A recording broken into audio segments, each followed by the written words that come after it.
TTR ticket പരിശോധിക്കുന്നതിനായി ഒരു ബോഗിയിലേക്ക് എത്തി. ആ സമയത്തായിരുന്നു അസ്വാഭാവികമായ രീതിയിൽ രൂക്ഷഗന്ധം അനുഭവപ്പെട്ടത്. ആ ബോഗിയൊക്കെ ഒന്ന് പരിശോധിച്ച് നോക്കാൻ തന്നെ TTR തീരുമാനിച്ചു.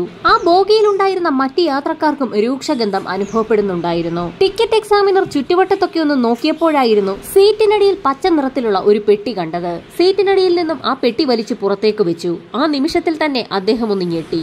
ആ പച്ച പെട്ടിക്കുള്ളിൽ നിന്നും രക്തം ഇറ്റിറ്റ് വീഴുന്നുണ്ടായിരുന്നു. ആ കാഴ്ച കണ്ട ടിക്കറ്റ് എക്സാമിനർ തൊട്ടടുത്ത സ്റ്റേഷനിൽ വണ്ടി നിർത്തിയ സമയത്ത് സ്റ്റേഷൻ മാസ്റ്ററെ വിവരം അറിയിച്ചു.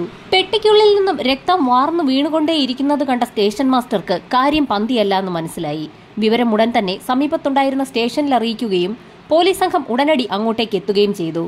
പോലീസുകാരുടെ നിർദ്ദേശപ്രകാരം ട്രെയിനിൽ നിന്നും ആ ബോഗി വേർപെടുത്തിയ ശേഷമാണ് ട്രെയിൻ അവിടെ നിന്നും യാത്ര പുറപ്പെട്ടത്. വേർപെടുത്തിയ ബോഗിയിൽ സംശയാസ്പദമായ രീതിയിൽ കണ്ടെത്തിയ പച്ച നിറത്തിലുള്ള ഇരുമ്പ് പെട്ടി സ്റ്റേഷൻ മാസ്റ്ററുടെയും മറ്റുള്ള ആളുകളുടെയും ഒക്കെ സമീപത്ത് വെച്ച് തന്നെയാണ് പോലീസ് തുറന്നത്. പെട്ടി തുറന്ന നിമിഷത്തിൽ തന്നെ കൂടി നിന്ന ആളുകളും പോലീസുകാരും ഭയന്നുകൊണ്ട് പിന്നിലേക്ക് മാറി. രക്തത്തിൽ കുളിച്ച നിലയിൽ ഒരു മനുഷ്യന്റെ തലയില്ലാത്ത ഉടലായിരുന്നു പെട്ടിക്കുള്ളിൽ ഉണ്ടായിരുന്നത്.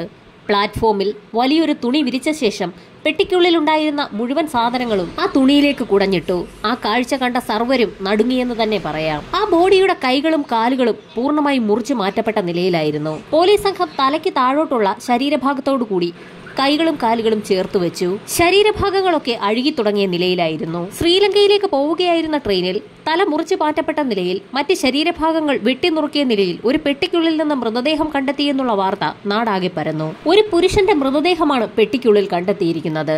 മൃതദേഹത്തിൽ വസ്ത്രങ്ങളൊന്നും തന്നെ ഉണ്ടായിരുന്നില്ല. മരണപ്പെട്ട വ്യക്തിയുടെ കാലിൽ പച്ച നിറത്തിലുള്ള ഒരു സോക്സ് ഉണ്ടായിരുന്നു. പോലീസിന്റെ നിർദ്ദേശപ്രകാരം ഫോറൻസിക് സംഘം സംഭവസ്ഥലത്തേക്ക് എത്തി. ഇൻക്വസ്റ്റ് നടപടികൾ പൂർത്തിയാക്കിയ ശേഷം മൃതദേഹം മധുര ഹോസ്പിറ്റലിലേക്ക് ഷിഫ്റ്റ് ചെയ്തു. പോസ്റ്റ്മോർട്ടം റിപ്പോർട്ടിൽ മൃതദേഹ ഭാഗങ്ങൾ മൂർച്ചയേറിയ ആയുധം കൊണ്ടാണ് മുറിച്ചു മാറ്റിയിരിക്കുന്നതെന്ന് വ്യക്തമായി. എന്നാൽ മുറിച്ചു മാറ്റപ്പെട്ട ശരീരഭാഗങ്ങളിലൊന്നും തന്നെ ചതവേറ്റിട്ടില്ല എന്ന് കൂടി റിപ്പോർട്ടിൽ നിന്നും വ്യക്തമായിരുന്നു. ഇതോടൊപ്പം തന്നെ മൃതദേഹത്തിന്റെ നെഞ്ചുഭാഗത്ത് ആഴത്തിലുള്ള ഒരു മുറിവുണ്ടായിരുന്നു. ഒറ്റവെട്ടിന് ശരീരഭാഗങ്ങൾ മുറിച്ചിരിക്കുകയാണ്. മൃതദേഹത്തിന്റെ എല്ലുകൾ പരിശോധിച്ചതിൽ നിന്നും ഏകദേശം 24-നും 28-നും ഇടയിൽ പ്രായമുള്ള വ്യക്തിയാണ് കൊല്ലപ്പെട്ടിരിക്കുന്നതെന്ന് പോലീസ് നിഗമനത്തിലെത്തി. FIR രജിസ്റ്റർ ചെയ്ത ശേഷം പോലീസ് സംഘം അന്വേഷണം ആരംഭിച്ചു.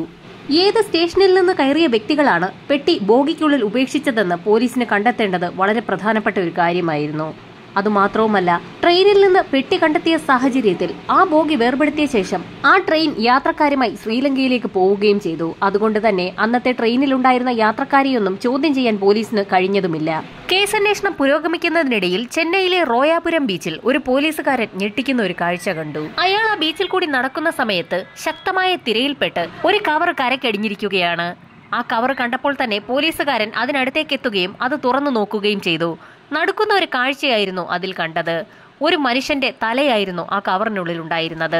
ആ പോലീസുകാരൻ ഉടൻ തന്നെ വിവരം പോലീസ് സ്റ്റേഷനിൽ അറിയിച്ചു. അപ്പോഴേക്കും ആ പ്രദേശമാകെ ആളുകളെ കൊണ്ട് നിറഞ്ഞിരുന്നു. പ്രാഥമിക പരിശോധനകൾ പൂർത്തിയാക്കി മൃതദേഹത്തിന്റെ ആ തലയുടെ ഭാഗം ചെന്നൈ മെഡിക്കൽ കോളേജിലേക്ക് മാറ്റി. ഈ സമയത്ത് മധുര ഡിസ്ട്രിക്ട് ഹെഡ്ക്വാർട്ടേഴ്സിൽ 2 ദിവസം മുൻപ് ലഭിച്ച മൃതദേഹ ഭാഗങ്ങളെക്കുറിച്ചുള്ള ഇൻഫർമേഷൻ ചെന്നൈയിലും എത്തിയിരുന്നു. ആ വിവരം അറിയാവുന്ന ഹെഡ്ക്വാർട്ടേഴ്സിലെ ഉദ്യോഗസ്ഥർ മധുരയിൽ നിന്നും ട്രെയിനിനുള്ളിൽ നിന്ന് ലഭിച്ച മൃതദേഹ ഭാഗങ്ങൾ ചെന്നൈയിലേക്ക് കൊണ്ടുവരാൻ നിർദ്ദേശം നൽകി. ആ മൃതദേഹ അവശിഷ്ടങ്ങളുടെ ഭാഗമായ തലയാണോ ലഭിച്ചിരിക്കുന്നതെന്ന് മനസ്സിലാക്കുന്നതിന് വേണ്ടി ചെന്നൈ മെഡിക്കൽ കോളേജിലെ വിദഗ്ധരടങ്ങുന്ന ഡോക്ടർ സംഘം പരിശോധന ആരംഭിച്ചു. ഡോക്ടർമാരുടെ വിശദമായ പരിശോധനയിൽ ഒരേ വ്യക്തിയുടേത് തന്നെയാണ് ആ തലയും ഉടലുമെന്ന് വ്യക്തമായി. കടപ്പുറത്തടിഞ്ഞ തലയുടെ ഭാഗം ഉൾപ്പെടുന്ന കവറിനുള്ളിൽ നിന്നും ബ്രൗൺ നിറത്തിലെ ഒരു ഷർട്ടും പോലീസിന് ലഭിച്ചു. അത് തൊണ്ടി മുതലായി കസ്റ്റഡിയിൽ ശേഖരിക്കുകയും ചെയ്തു. ചെന്നൈ മെഡിക്കൽ കോളേജിലെ ഡോക്ടർ KC ജോസഫും CP ഗോപാലകൃഷ്ണനും ചേർന്നായിരുന്നു പോസ്റ്റ്മോർട്ടം നടത്തിയത്. പോസ്റ്റ്മോർട്ടം നടത്തിയ ശേഷം വിശദമായ റിപ്പോർട്ടാണ് അവർ തയ്യാറാക്കിയത്. തലയും ഉടലും കൂടി ചേർത്തപ്പോൾ 5 അടി 5 ഇഞ്ച് പൊക്കമുള്ള ഒരു പുരുഷന്റേതാണെന്ന് വ്യക്തമായി. അയാളുടെ ആമാശയത്തിൽ നിന്നും ലഹരി മരുന്നുകളുടെ സാന്നിധ്യം കണ്ടെത്തി. പോസ്റ്റ്മോർട്ടം റിപ്പോർട്ടിലെ മറ്റൊരു കണ്ടെത്തൽ പോലീസുകാരെ തീർത്തും അമ്പരപ്പിക്കുന്നതായിരുന്നു. ചെന്നൈയിലെ വിദഗ്ധരടങ്ങുന്ന ഡോക്ടർ സംഘം നടത്തിയ പോസ്റ്റ്മോർട്ടത്തിൽ നിന്നും ആ ബോഡിയുടെ ഉടമയ്ക്ക് ഏകദേശം 40 വയസ്സ് പ്രായം തോന്നിക്കുമെന്നായിരുന്നു രേഖപ്പെടുത്തിയിട്ടുള്ളത്. എന്നാൽ നേരത്തെ മധുര ഹെഡ്ക്വാർട്ടേഴ്സിൽ നടത്തിയ പോസ്റ്റ്മോർട്ടത്തിൽ 24-നും 28-നും ഇടയിൽ പ്രായമുള്ള വ്യക്തിയാണ് മരണപ്പെട്ടിരിക്കുന്നതെന്നുള്ള കണ്ടെത്തലായിരുന്നു ഉണ്ടായിരുന്നത്. ഈ സമയത്തായിരുന്നു ചെന്നൈ പോലീസ് സ്റ്റേഷനിൽ ലഭിച്ച ഒരു പരാതി പോലീസ് സംഘം വിശദമായി ഒന്ന് പരിശോധിക്കുന്നത്. 2 ദിവസങ്ങൾക്ക് മുൻപ് ഒരു സ്ത്രീ തന്റെ ഭർത്താവിനെ കാണാനില്ല എന്നൊരു പരാതി പോലീസ് സ്റ്റേഷനിൽ നൽകിയിരുന്നു. നേരത്തെ ആർമിയിൽ ജോലി ചെയ്തിരുന്ന അയാൾ ആ ജോലി മതിയാക്കിയ ശേഷം ഇപ്പോൾ വീടാന്തരം കയറിയിറങ്ങി പേനയും തുണിയുമൊക്കെ വിൽക്കുന്ന ജോലിയാണ് ചെയ്യുന്നത്. തങ്ങൾക്ക് ലഭിച്ച മൃതദേഹ ഭാഗങ്ങൾ ഒരുപക്ഷെ ആ സ്ത്രീ നൽകിയ പരാതിയിൽ പറയുന്ന വ്യക്തിയുടേതാണോ എന്ന് തിരിച്ചറിയുന്നതിനായി പോലീസ് സംഘം ആ സ്ത്രീയെ ഉടൻ തന്നെ സ്റ്റേഷനിലേക്ക് വിളിച്ചു വരുത്തി ആ സ്ത്രീക്ക് മുൻപിലേക്ക് പോലീസ് സംഘം തങ്ങളുടെ കൈവശമുണ്ടായിരുന്ന ബ്രൗൺ നിറത്തിലുള്ള ആ ഷർട്ട് കാണിച്ചു കൊടുത്തു. ഷർട്ട് കണ്ടപ്പോൾ തന്നെ ആ സ്ത്രീക്ക് ചില സംശയങ്ങൾ തോന്നുകയും ഷർട്ട് തിരിച്ചും മറിച്ചുമൊക്കെ നോക്കുകയും ചെയ്തു. പോലീസ് സംഘം ഉടൻ തന്നെ ആ സ്ത്രീയുമായി ചെന്നൈ മെഡിക്കൽ കോളേജിലേക്ക് തിരിച്ചു. മൃതദേഹം സൂക്ഷിച്ചിരിക്കുന്ന മോർച്ചറിയിലേക്കാണ് പോലീസ് സംഘം അവരെയും കൂട്ടി പോയത്. മോർച്ചറിയിൽ സൂക്ഷിച്ചിരിക്കുന്ന മൃതദേഹം ആ സ്ത്രീക്ക് കാണിച്ചു കൊടുത്തു. മുഖം പൂർണ്ണമായും അഴുകിയ നിലയിലായതിനാൽ തന്നെ ആ സ്ത്രീക്ക് തന്റെ ഭർത്താവാണോ ഇതെന്ന് തിരിച്ചറിയാൻ കഴിയുന്നുണ്ടായിരുന്നില്ല. ഈ സമയത്താണ് ആ സ്ത്രീ മൃതദേഹത്തിന്റെ ചെവിയിലേക്ക് സൂക്ഷിച്ചു നോക്കുന്നത് പോലീസ് സംഘം കണ്ടത്. ചെവിയിലേക്ക് നോക്കിയ സമയത്ത് കമ്മലിട്ടിരുന്ന കിഴുത്ത ആ സ്ത്രീക്ക് കാണാൻ കഴിഞ്ഞു. അതിൽ നിന്നും അത് തന്റെ ഭർത്താവ് തന്നെയാണെന്ന് ആ സ്ത്രീ പോലീസിന് മുൻപാകെ മൊഴി നൽകി. മൃതദേഹത്തിന്റെ അരഭാഗത്ത് കെട്ടിയിരുന്ന ചരട്, കാലിലുണ്ടായിരുന്ന പച്ച നിറത്തിലുള്ള സോക്സ് ഇവയെല്ലാം പോലീസ് സംഘം കസ്റ്റഡിയിൽ സൂക്ഷിച്ചിരുന്നു. അതെല്ലാം ആ സ്ത്രീ തന്റെ ഭർത്താവിന്റേത് തന്നെയെന്ന് തിരിച്ചറിയുകയും ചെയ്തു. സ്ത്രീയുടെ പരാതിയനുസരിച്ച് കൊല്ലപ്പെട്ടിരിക്കുന്ന വ്യക്തി ചെട്ടിയാർ വംശത്തിലുള്ള അളവന്താർ എന്ന വ്യക്തിയാണെന്ന് പോലീസിന് വ്യക്തമായി. കൊല്ലപ്പെട്ട വ്യക്തിക്ക് ശത്രുക്കളായി ആരെങ്കിലും ഉണ്ടോ എന്നുള്ള കാര്യം പോലീസിന് അറിയണമായിരുന്നു. അതുകൊണ്ട് തന്നെ ആ സ്ത്രീയെ പോലീസ് സംഘം വിശദമായി ചോദ്യം ചെയ്തു. എന്നാൽ അവരുടെ അറിവിൽ തന്റെ ഭർത്താവിന് അങ്ങനെ ശത്രുക്കളാരും ഉള്ളതായി അറിവില്ല എന്നായിരുന്നു ആ സ്ത്രീ പോലീസിന് മുൻപാകെ നൽകിയ മൊഴി. പേനകളും തുണിത്തരങ്ങളും വീടാന്തരം കയറിയിറങ്ങി കച്ചവടം ചെയ്യുന്ന വ്യക്തിയായിരുന്നു അളവന്താർ. ചെന്നൈയിലെ തന്നെ ഒരു കടയിൽ നിന്നുമായിരുന്നു വിൽപ്പനയ്ക്കാവശ്യമായ പേന കളക്ട് ചെയ്യാറുള്ളത്. ആ സ്ത്രീ പറഞ്ഞതനുസരിച്ച് പോലീസ് സംഘം അളവന്താർ എത്താറുള്ള കടയിലെത്തി വിശദമായ അന്വേഷണം തന്നെ നടത്തി. അയാൾ അവിടെ എത്തി പേന മൊത്തമായും ചില്ലറയായും വാങ്ങാറുണ്ടെന്നും അത് കച്ചവടം ചെയ്യാറുണ്ടായിരുന്നു എന്നും അവിടെയുള്ള ജീവനക്കാർ പോലീസിന് മൊഴി നൽകി. അയാളുടെ മൃതദേഹം ട്രെയിനിൽ നിന്ന് കണ്ടെത്തുന്നതിന് ഏകദേശം 2-3 ദിവസം മുൻപ് അയാൾ ആ കടയിൽ ചെന്നിരുന്നു. ആ സമയത്ത് ദേവകി മേനോൻ എന്നൊരു സ്ത്രീയുമായി കുറെ നേരം സംസാരിച്ച് നിന്നിരുന്നു എന്നും ജീവനക്കാർ പോലീസിന് മൊഴി നൽകി. ഇത്രയും കാര്യങ്ങൾ പോലീസിനോട് പറഞ്ഞ ശേഷം ജീവനക്കാരിൽ ഒരാൾ ചിരിക്കുന്നത് പോലീസിന്റെ ശ്രദ്ധയിൽപ്പെട്ടു. അയാളുടെ ചിരി അത്ര ശരിയല്ല എന്ന് തോന്നിയ പോലീസ് സംഘം ആ ചിരിയുടെ അർത്ഥം എന്താണെന്ന് ചോദിക്കുകയും ചെയ്തു. അളവന്താറിന് പേനയും തുണിത്തരങ്ങളും വിൽക്കാൻ ചെല്ലുന്ന വീടുകളിൽ സ്ത്രീകളുമായൊക്കെ ബന്ധമുണ്ടായിരുന്നു. അതത്ര നല്ല രീതിയിലുള്ള ബന്ധമല്ലായിരുന്നു എന്നും ജീവനക്കാർ പോലീസിന് മൊഴി നൽകി. ജീവനക്കാർ പോലീസുകാരുമായി സംസാരിക്കുന്ന സമയത്തായിരുന്നു ആ കടയുടെ ഉടമ അവിടേക്ക് എത്തിയത്. ശരിക്കും ഞെട്ടിക്കുന്ന ചില കാര്യങ്ങൾ കടയുടമയിൽ നിന്നും പോലീസിന് ലഭിച്ചു. അളവന്താർ എന്ന വ്യക്തി ഏതാനും ദിവസങ്ങൾക്ക് മുൻപാണ് അവസാനമായി ആ കടയിലെത്തിയത്. അവരെല്ലാവരും അയാളെ അവസാനമായി കാണുന്നത് ദേവകി മേനോൻ എന്ന സ്ത്രീയുമായി അയാൾ സംസാരിച്ചു നിൽക്കുന്ന കാഴ്ചയാണ്. കുറെ ദിവസങ്ങളായി അയാളെ കടയിലേക്ക് കാണാത്ത സാഹചര്യത്തിൽ കടയുടമ ദേവകി മേനോന്റെ വീട്ടിൽ ചെന്ന് ഒരു അന്വേഷണം നടത്തി. ആ സ്ത്രീ അവിടെ നിന്ന് വീടൊഴിഞ്ഞ് ബോംബെയിലേക്ക് പോയി എന്നായിരുന്നു വീട്ടുടമസ്ഥൻ പറഞ്ഞത്. അത് കേട്ട കടയുടമ വീട്ടുടമസ്ഥന്റെ കയ്യിൽ നിന്ന് താക്കോൽ വാങ്ങിയ ശേഷം ദേവകി മേനോന്റെ വീട് ഒന്ന് തുറന്നു പരിശോധിച്ചു. ആ വീടിനുള്ളിലെ ഭിത്തിയിൽ രക്തക്കറ കണ്ടു എന്നുകൂടി അയാൾ പോലീസിന് മൊഴി നൽകി. പോലീസ് സംഘം ഉടൻ തന്നെ കടയുടമയും കൂട്ടി ദേവകി മേനോൻ താമസിച്ചിരുന്ന വാടക വീട്ടിലേക്ക് എത്തി. റോയാപുരം എന്ന സ്ഥലത്താണ് ദേവകി മേനോന്റെ വാടക വീട്. ഈ സമയത്താണ് പോലീസുകാർ ഒരു കാര്യം ഓർത്തത്. നേരത്തെ കൊല്ലപ്പെട്ട വ്യക്തിയുടെ തലയുടെ ഭാഗം ലഭിച്ചത് റോയാപുരത്തെ ബീച്ചിന്റെ സൈഡിൽ നിന്നായിരുന്നു. പോലീസ് സംഘത്തിന് ആകെ സംശയമായി. കടയുടമ പറഞ്ഞ ദേവകി മേനോന്റെ വാടക വീട്ടിലെത്തിയ പോലീസ് സംഘം മുറി തുറന്ന് പരിശോധന നടത്തി. ആ സമയത്ത് വീടിനുള്ളിലെ ഭിത്തിയിൽ പറ്റിപ്പിടിച്ചിരിക്കുന്ന രക്തക്കറ പോലീസിന്റെ ശ്രദ്ധയിൽപ്പെട്ടു. വീടിനകമാകെ പരിശോധന നടത്തിയതിൽ നിന്നും അളവന്താർ എന്ന വ്യക്തി ദേവകി മേനോന് വിറ്റ പേനകളുടെ ഒരു വലിയ ശേഖരം തന്നെ കണ്ടെത്തി.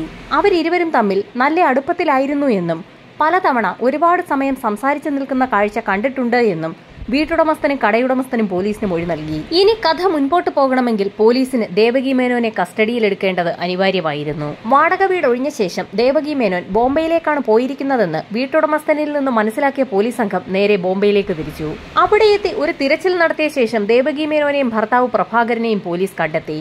ചോദ്യം ചെയ്യൽ ആരംഭിച്ചപ്പോൾ തന്നെ ദേവകി മേനോൻ പല സത്യങ്ങളും പോലീസിനോട് തുറന്നു പറഞ്ഞു. ധാരാളം എഴുതുന്ന സ്വഭാവക്കാരിയായിരുന്നു ദേവകി മേനോൻ. അതുകൊണ്ട് തന്നെ സ്ഥിരമായി പേന വാങ്ങുന്നതിനായി അളവന്താർ ജോലി ചെയ്തിരുന്ന ആ പേന കമ്പനിയിൽ അവരെത്താറുണ്ടായിരുന്നു. കുറെ അധികം എഴുതുന്നതിന് കൈകൾക്ക് ഏറ്റവും ഉചിതമായ പേന ഇതാണെന്ന് പറഞ്ഞുകൊണ്ട് പല പ്രാവശ്യവും പേനകൾ പരിചയപ്പെടുത്തി കൊടുത്തിരുന്നത് അളവന്താറായിരുന്നു. അങ്ങനെയായിരുന്നു അവർ തമ്മിൽ പരിചയം തുടങ്ങിയത്. കടയിൽ വെച്ച് ഒരുപാട് സമയം അവർ തമ്മിൽ സംസാരിക്കാറുണ്ടായിരുന്നു. പലപ്പോഴും കടയിൽ നിന്ന് ഇരുവരും ഒരുമിച്ചാണ് പുറത്തേക്ക് പോകുന്നതും. അവരിരുവരും സംസാരിച്ച് ദേവകി മേനോൻ താമസിക്കുന്ന സ്ഥലത്ത് വരെ എത്തും. മണിക്കൂറുകളോളം ആ വീടിന്റെ വാതിൽക്കൽ നിന്നും അവർ സംസാരിക്കാറുണ്ടെന്നും അയൽവാസികൾ മൊഴി നൽകി. അങ്ങനെ കുറെ നാളുകൾക്ക് ശേഷം ദേവകി മേനോൻ മലയാളിയായ പ്രഭാകരൻ എന്ന വ്യക്തിയെ വിവാഹം കഴിച്ചു. വിവാഹശേഷം റോയാപുരത്തുള്ള പുതിയ വാടക വീട്ടിലേക്ക് അവർ മാറുകയും ചെയ്തു. നേരത്തെ ദേവകി മേനോനൊപ്പം സംസാരിച്ചുകൊണ്ട് അവർ ആദ്യം താമസിച്ചിരുന്ന വാടക വീട്ടിലായിരുന്നു അളവന്താർ എത്തിയിരുന്നത്. അവർ പുതിയതായി താമസം മാറിയ വീട്ടിലേക്കും അളവന്താർ എത്തുമെന്ന് ഭയം തോന്നിയതോടുകൂടി ദേവകി മേനോൻ അയാളോട് പഴയ കാര്യങ്ങളൊക്കെ മതിയാക്കാൻ ആവശ്യപ്പെട്ടു. എന്നാൽ ഒരുപാട് സ്ത്രീകളുമായി ബന്ധമുണ്ടായിരുന്ന അളവന്താർ ദേവകി മേനോനെ ഒഴിവാക്കുന്ന കാര്യത്തിൽ എന്തോ ഒരു മടി കാണിച്ചു. വിവാഹം കഴിഞ്ഞതോടുകൂടി ദേവകി മേനോൻ അളവന്താറിനോട് സംസാരിക്കുന്നതൊക്കെ കുറച്ചു. പേന വാങ്ങുന്നതിനായി കടയിലെത്തിയാൽ അവർ അധികം മിണ്ടാത്തത് പതിവായി. എന്നാൽ അളവന്താറാകട്ടെ ദേവകി മേനോനെ വിടാതെ പിന്തുടർന്നു. ആ സ്ത്രീ കടയിൽ നിന്ന് പുറത്തിറങ്ങുന്ന സമയത്ത് പതിവ് പോലെ തന്നെ അളവന്താർ അവരുടെ പുറകെ നടന്നു തുടങ്ങും. അത് ശരിയല്ല എന്നും അത് പറ്റില്ല എന്നും ഇനി അങ്ങോട്ട് അത് ആവർത്തിക്കരുതെന്നും ദേവകി മേനോൻ പറഞ്ഞെങ്കിൽ പോലും അളവന്താർ അത് കാര്യമാക്കിയില്ല. ദേവകി മേനോൻ അപ്പോഴേക്കും അളവന്താറിന്റെ മനസ്സിൽ കുടിയേറി കഴിഞ്ഞിരുന്നു. അയാൾക്ക് ഭാര്യയുള്ള കാര്യം പോലും അയാൾ മറന്നുപോയി. അളവന്താറിന്റെ ശല്യം സഹിക്കവയ്യാതായതോടുകൂടി ദേവകി മേനോൻ അക്കാര്യം അവരുടെ ഭർത്താവ് പ്രഭാകരനെ അറിയിച്ചു. അങ്ങനെ ഇരുവരും ചേർന്നായിരുന്നു ആ തീരുമാനത്തിലേക്ക് എത്തിയത്. അളവന്താറിനെ തന്ത്രപൂർവ്വം അവരുടെ വാടക വീട്ടിലേക്ക് വിളിച്ചു വരുത്തി കൊലപ്പെടുത്തിയ ശേഷം ആർക്കും മനസ്സിലാകാത്ത രീതിയിൽ, പോലീസുകാർ കണ്ടുപിടിക്കാത്ത രീതിയിൽ ആ മൃതദേഹം മറവ് ചെയ്യാനായിരുന്നു അവരുടെ തീരുമാനം. വീടാന്തരം കയറിയിറങ്ങി പേനയും വസ്ത്രങ്ങളുമൊക്കെ വിൽക്കുന്ന നിരവധി ആളുകളുണ്ട്. അക്കൂട്ടത്തിൽ അളവന്താർ എന്ന വ്യക്തി ഇല്ലാതായാൽ പോലും ആരും സംശയിക്കുകയില്ല എന്നും കൊലപാതകം നടത്തിയ ശേഷം ബോംബെ പോലെ ഒരു വലിയ നഗരത്തിലേക്ക് താമസം മാറിക്കഴിഞ്ഞാൽ പിന്നെ അവരെ ആരും കണ്ടെത്തുകയില്ല എന്നുമുള്ള കണക്കുകൂട്ടലിലാണ് ദേവകി മേനോനും പ്രഭാകരനും അങ്ങനെ ഒരു തീരുമാനമെടുത്തത്. അങ്ങനെ സംഭവം നടന്ന ദിവസം ദേവകി മേനോൻ കടയിലെത്തി പേന വാങ്ങുകയും അളവന്താറിനോട് സംസാരിക്കുകയും അയാളെ വീട്ടിലേക്ക് ക്ഷണിക്കുകയും ചെയ്തു. ചതി മനസ്സിലാക്കാതെ അളവന്താർ ദേവകിക്കൊപ്പം അവരുടെ വാടക വീട്ടിലേക്ക് എത്തി. വീടിന്റെ വാതിൽ തുറന്ന് അകത്തേക്ക് കയറിയ നിമിഷം തന്നെ മുറിക്കുള്ളിൽ പതുങ്ങി നിന്ന പ്രഭാകരൻ അളവന്താറെ അടിച്ചു വീഴ്ത്തി. അയാളുടെ മരണം ഉറപ്പാക്കിയ ശേഷം മൂർച്ചയേറിയ ആയുധം ഉപയോഗിച്ച് തല കഴുത്തിൽ നിന്നും വേർപെടുത്തിയെടുത്തു. ശേഷം അയാളുടെ ഷർട്ടിൽ തന്നെ ആ തല പൊതിയുകയും അതൊരു പ്ലാസ്റ്റിക് കവറിലേക്ക് മാറ്റുകയും ചെയ്തു. തലയൊഴികെയുള്ള ബാക്കി ഭാഗം ഒരു ഇരുമ്പ് പെട്ടിയിലേക്ക് കയറ്റാൻ ശ്രമിച്ചപ്പോൾ അത് ആ പെട്ടിക്കുള്ളിൽ ഒതുങ്ങില്ല എന്ന് മനസ്സിലാക്കിയ പ്രഭാകരൻ ആ മൃതദേഹത്തിൽ നിന്നും കൈയും കാലും അറുത്തെടുത്തു. മൃതദേഹം പെട്ടിക്കുള്ളിലാക്കി ഭദ്രമാക്കി അടച്ച ശേഷം ആ പെട്ടി ചെന്നൈയിലെ എഗ്മൂർ സ്റ്റേഷനിലെത്തിച്ച് കൊല്ലം, ചെങ്കോട്ട, മധുര വഴി ശ്രീലങ്കയിലേക്ക് പോകുന്ന ട്രെയിനിൽ കയറ്റി വിടുകയായിരുന്നു. ട്രെയിനിലെ ഒരു സീറ്റിനടിയിലേക്ക് പെട്ടി കയറ്റി വെക്കുന്നത് ആരും തന്നെ ശ്രദ്ധിച്ചതുമില്ല. അതിനുശേഷം മൃതദേഹത്തിന്റെ തലഭാഗം കളയുന്നതിനായി റായ്പുരം ബീച്ചിലെത്തിയ ആ ദമ്പതിമാർ ബീച്ചിന് സമീപ പ്രദേശങ്ങളിലൊന്നും ആരുമില്ല എന്ന് മനസ്സിലാക്കിയ ശേഷം ബീച്ചിൽ തന്നെ ഒരു കുഴിയെടുത്ത് മൂടുകയായിരുന്നു. മൃതദേഹത്തിൽ നിന്നും അഴിച്ചുമാറ്റിയ വസ്ത്രങ്ങൾ അധികം ആരുടെയും ശ്രദ്ധയിൽപ്പെടാത്ത, എന്നാൽ ആരും തന്നെ കയറാത്ത വലിയൊരു പാറക്കൂട്ടത്തിനിടയിലേക്ക് തിരികെ വെക്കുകയും ചെയ്തു. ദേവകി മേനോന്റെയും പ്രഭാകരന്റെയും മൊഴിയെടുത്ത പോലീസ് സംഘം അവരുടെ അറസ്റ്റ് രേഖപ്പെടുത്തുകയും കേസന്വേഷണം പൂർത്തിയാക്കി കോടതിയിൽ കേസ് ഫയൽ സമർപ്പിക്കുകയും ചെയ്തു. വലിയ വാദപ്രതിവാദങ്ങൾ തന്നെയാണ് കോടതിയിൽ നടന്നത്. ദേവകി മേനോന്റെ വീട്ടിൽ അളവന്താർ എത്താറുണ്ടായിരുന്നു എന്ന് തെളിയിക്കുന്നതിനാണ് പ്രോസിക്യൂഷന് ആദ്യം കഴിഞ്ഞത്. അതിൽ ഏറ്റവും നിർണായകമായത് ദേവകി മേനോന്റെ വീടിനുള്ളിലെ ഭിത്തിയിൽ നിന്ന് കണ്ടെത്തിയ ഒരു കൈപ്പത്തിയുടെ അടയാളമാണ്. ആ കൈപ്പത്തി ദേവകിയുടെ ഭർത്താവ് പ്രഭാകരന്റേതാണെന്ന് തെളിഞ്ഞു. എന്നാൽ ആ കൈപ്പത്തിയുടെ അടയാളത്തിൽ പറ്റിപ്പിടിച്ചിരിക്കുന്ന രക്തത്തുള്ളികൾ അത് അളവന്താറിന്റേതാണെന്ന് പ്രോസിക്യൂഷന് തെളിയിക്കാൻ കഴിഞ്ഞു. ഭിത്തിയിൽ പറ്റിപ്പിടിച്ചിരുന്ന രക്തത്തുള്ളികൾ ഫോറൻസിക് വിഭാഗം ചുരണ്ടിയെടുത്ത് ഒരു കവറിലാക്കി ശേഖരിച്ചിരുന്നു. ആ രക്തസാമ്പിളുകൾ പരിശോധനയിൽ അളവന്താറിന്റേത് തന്നെയെന്ന് തെളിഞ്ഞു. അതുമാത്രവുമല്ല, ദേവകി മേനോനും ഭർത്താവും ബോംബെയിൽ താമസിച്ചിരുന്ന വീട്ടിൽ നിന്നും അളവന്താറിന്റെ കൈവശമുണ്ടായിരുന്ന പേനകളും അയാളുടെ റിസ്റ്റ് വാച്ചും കണ്ടെത്താൻ പോലീസിന് കഴിഞ്ഞു. മറ്റൊരു നിർണായക തെളിവ് കൂടി പ്രോസിക്യൂഷൻ കോടതിയിൽ നിരത്തി. അളവന്താർ കൊല്ലപ്പെട്ട സമയത്ത് ദേവകി മേനോൻ ധരിച്ചിരുന്ന വസ്ത്രം ബോംബെയിലെ അവരുടെ വീട്ടിൽ നിന്ന് പോലീസ് കണ്ടെത്തിയിരുന്നു. അവർ പോലും അറിയാതെ ആ വസ്ത്രത്തിൽ രക്തത്തുള്ളികളുടെ അംശം പറ്റിപ്പിടിച്ചിട്ടുണ്ടായിരുന്നത് പോലീസ് വളരെ വിദഗ്ധമായി തന്നെ കണ്ടെത്തി. മറ്റൊന്ന് ഒരു ഓട്ടോ ഡ്രൈവറായ ദൃക്സാക്ഷിയായിരുന്നു. പ്രഭാകരനെയും ദേവകിയെയും അന്ന് റോയാപുരം ബീച്ചിൽ കൊണ്ടുവിട്ടത് ഒരു ഓട്ടോ ഡ്രൈവറായിരുന്നു. അയാൾ കോടതിയിലെത്തി മൊഴി നൽകി. അന്ന് പ്രഭാകരന്റെ കൈവശമുണ്ടായിരുന്ന കവർ അയാൾ വ്യക്തമായി തന്നെ കണ്ടിരുന്നതാണ്. അത് അയാൾ തിരിച്ചറിയുകയും ചെയ്തു. ബീച്ചിന്റെ ഒരു വശത്തായിരുന്നു ആ കവർ അന്ന് അവർ കുഴിച്ചിട്ടിരുന്നത്. ശക്തമായ തിര അടിച്ചു കയറിയ സമയത്ത് മണൽത്തിട്ടകൾ മാറിപ്പോവുകയും ആ കവർ തെളിഞ്ഞു വരികയും ചെയ്യുകയായിരുന്നു. അതാണ് പിന്നീട് അതുവഴി നടക്കാൻ പോയ ഒരു പോലീസുകാരന്റെ ശ്രദ്ധയിൽപ്പെട്ടത്. അളവന്താറിന്റെ വസ്ത്രത്തിന്റെ ഭാഗങ്ങളൊക്കെ ബീച്ചിന് സമീപത്തുണ്ടായിരുന്ന പാറക്കൂട്ടങ്ങൾക്കിടയിൽ നിന്നും പ്രഭാകരനെ കൊണ്ട് തന്നെ പോലീസ് സംഘം തെളിവെടുപ്പിന്റെ സമയത്ത് അനവധി ആളുകളുടെ സാന്നിധ്യത്തിൽ കൈയോടെ തന്നെ അവിടെ നിന്ന് എടുപ്പിക്കുകയും ചെയ്തു. നിരവധി തവണ അളവന്താറും ദേവകി മേനോനും തമ്മിൽ സംസാരിക്കുന്നത് കണ്ടിട്ടുണ്ടെന്ന് ദേവകി മേനോൻ നേരത്തെ വാടകയ്ക്ക് താമസിച്ചിരുന്ന വീടിന്റെ ഉടമസ്ഥനും അതുപോലെ തന്നെ അയാൾ ജോലി ചെയ്തിരുന്ന പേന കമ്പനിയിലെ ഉടമസ്ഥനും ജീവനക്കാരുമൊക്കെ കോടതിയിൽ മൊഴി നൽകി. മറ്റൊരു നിർണായകമായ തെളിവ് അളവന്താറിനെ കൊലപ്പെടുത്തുന്നതിനായി പ്രഭാകരൻ ഉപയോഗിച്ചിരുന്നത് ഒരു മലബാർ കത്തിയായിരുന്നു. ആ കത്തി കഴുകി തുടച്ചു മിനുക്കി അവർ ബോംബെക്ക് കൊണ്ടുപോയിരുന്നു. ബോംബെയിലെ അവരുടെ വാടക വീട്ടിൽ നിന്ന് പോലീസ് അത് കണ്ടെടുക്കുകയും ചെയ്തിരുന്നു. ദേവകി മേനോനും പ്രഭാകരനും കത്തി വളരെ വിശദമായി തന്നെ കഴുകി വൃത്തിയാക്കിയിരുന്നു. എങ്കിൽ പോലും അതിന്റെ ഉള്ളിൽ പറ്റിപ്പിടിച്ചിരുന്ന രക്തക്കറ ഫോറൻസിക് സംഘം പരിശോധനയിൽ കണ്ടെത്തുകയും ചെയ്തിരുന്നു.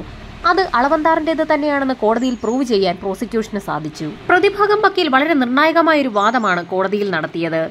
മാന്യമായി ജീവിക്കാൻ ദേവകി മേനോനെയും ഭർത്താവ് പ്രഭാകരനെയും അളവന്തർ അനുവദിക്കാത്ത സാഹചര്യത്തിലാണ് അവർ അങ്ങനെയൊരു കൃത്യത്തിലേക്ക് എത്തിച്ചേർന്നതെന്നായിരുന്നു പ്രതിഭാഗത്തിന്റെ വാദം. അതുകൊണ്ട് തന്നെ ഇതിൽ കടുത്ത ശിക്ഷ അവരർഹിക്കുന്നില്ല എന്നും അയാൾ കോടതിയിൽ വ്യക്തമാക്കി. പ്രതിഭാഗത്തിന്റെ വാദങ്ങൾ കൂടി കണക്കിലെടുത്ത് കോടതി നിർണായകമായ ശിക്ഷയും വിധിച്ചു. കൊലപാതകം ആസൂത്രണം ചെയ്തതും നടത്തിയതും പ്രഭാകരനാണ്. അയാൾക്ക് 7 വർഷത്തെ തടവും ദേവകി മേനോന് 3 വർഷത്തെ തടവുമാണ് കോടതി വിധിച്ചത്.